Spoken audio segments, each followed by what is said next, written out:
How's it going, guys? Kermit the Frog here, and today we're talking Trench, the new album by 21 Pilots. Now, I don't know if you guys know your music reviewers here on YouTube or not, but on a scale from Brad Taste in Music to ARTV, I'm pretty middle of the road when it comes to 21 Pilots. I don't absolutely love them like many of the quote unquote clique do, but I don't dislike them either. For example, I thoroughly enjoyed Vessel, which showed a great blending of genres as well as some great lyricism from Tyler. But Blurry Face, on the other hand, is a very middle of the road album. It's not as great as people say it is, it's not as bad as people say it is. I think the production kind of took away from it, and I don't think the lyrics are as great as they're trying to be. And then self-titled, I just haven't listened to enough to give a thorough opinion on it. I'm very indifferent towards it at this moment. But anyways, that all brings us here to Trench, which is a whole different story because this is a concept album. And so first I want to talk about that concept through the Trench trilogy, which is the three songs that got the music videos: Jumpsuit, Levitate, and Nico and the Niners. And these three songs really got me excited for the album, not only because they're sonically well made, but because they set up the groundwork for an interesting concept. One that I honestly didn't understand at first because I'm not part of the clique. I didn't understand like this thing that shows that all 9 bishops are on the cover of Blurry Face, and this guy named Clancy, and this guy named Nico, who's not really a big fan of Clancy, and Nico's part of Dima, but Dima don't control them, however, and East is up, and Blurry Face is touching Tyler's neck, and he's wearing a yellow jumpsuit. Like, I really wanted to piece it all together. And once I did, I realized that it really boils down to a recurring theme across 21 Pilots albums, and that's Tyler battling his own depression, his own darker thoughts that can seem to be the more dominant side of himself that he wishes he could break free from. And this album is an attempt at breaking free from those feelings.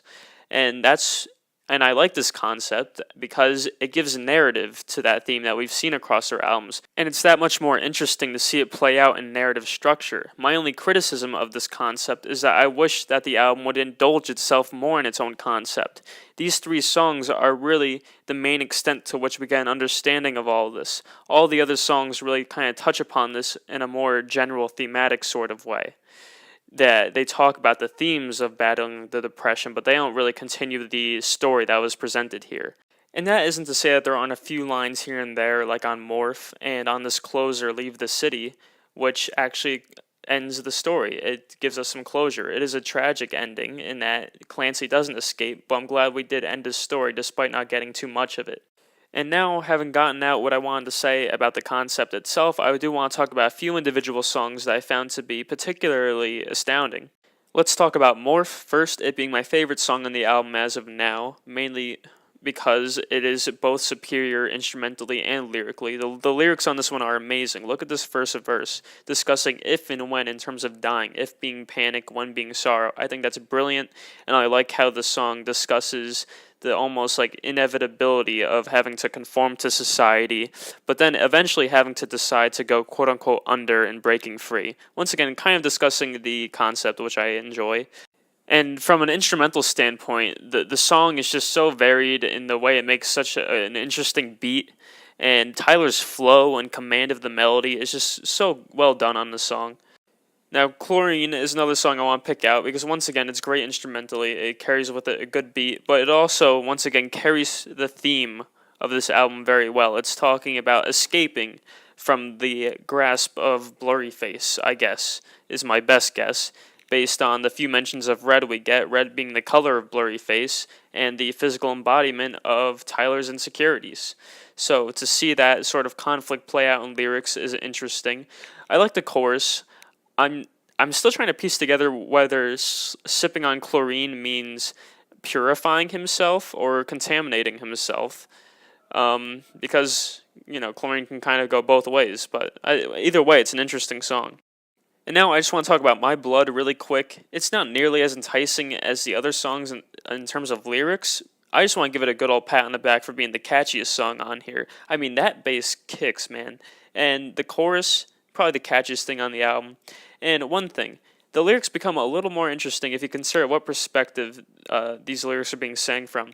I kind of see it as Blurry Face pleading to Tyler not to like escape from him, or maybe even Tyler singing it to Blurry Face. You never know, man. But anyways, great song, bass kicks, moving on. Cut My Lip is just another song, last song I want to mention on its own, because it's a song that grew on me so incredibly fast. I started off as like a 5 out of 10 in my mind, and it finished off as a 9 out of 10.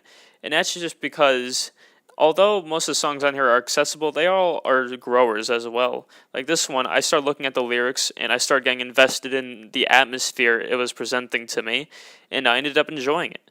So, and with that, I want to segue into an overall compliment of the album, and that's that it gives off a consistent sound while still being varied. And that consistent sound comes from a consistent use of heavy bass, different uses of synths, and a punchy drum line in almost every song. And this is the platform upon which other unique sounds are added in, of course. Like, there's a lot of piano and other songs, some ukulele. But this is the platform that sort of creates this idea of a cohesive yet varied album.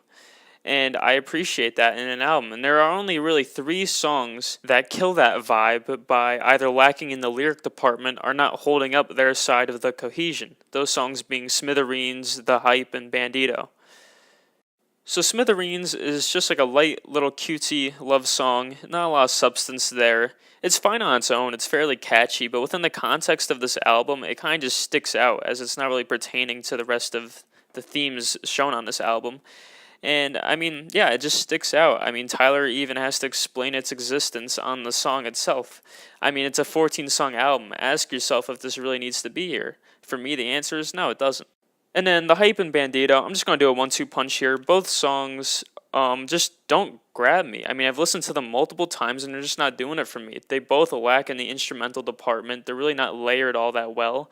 And from a lyrical standpoint, yes, they are both within the context of the album, but I think they're exploring these themes to a lesser extent.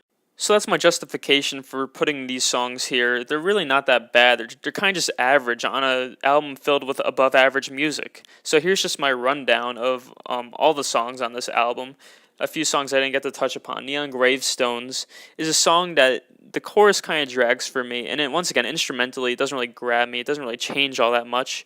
But the lyrics are amazing, talking about, maybe we shouldn't be worshiping false icons. Tyler even says when he dies, just try to move on. Why don't you honor someone like our grandparents who paved the way for us? I think that's a great message to put on a song, and I just appreciate that being here. And then moving on from that, we have Pet Cheetah, which I'm just going to say has an amazing second verse and a wall of sound that just comes in at the end. What an amazing outro. And once again, Tyler just has a nice flow on this one. And then Legend is one of those songs that 21 Pilots likes to do, where, it sounds happy, but it's actually sad. And, it's kind of overdone, but it's done well here, where we're discussing the death of a grandparent that a granddaughter will now never have the chance to meet.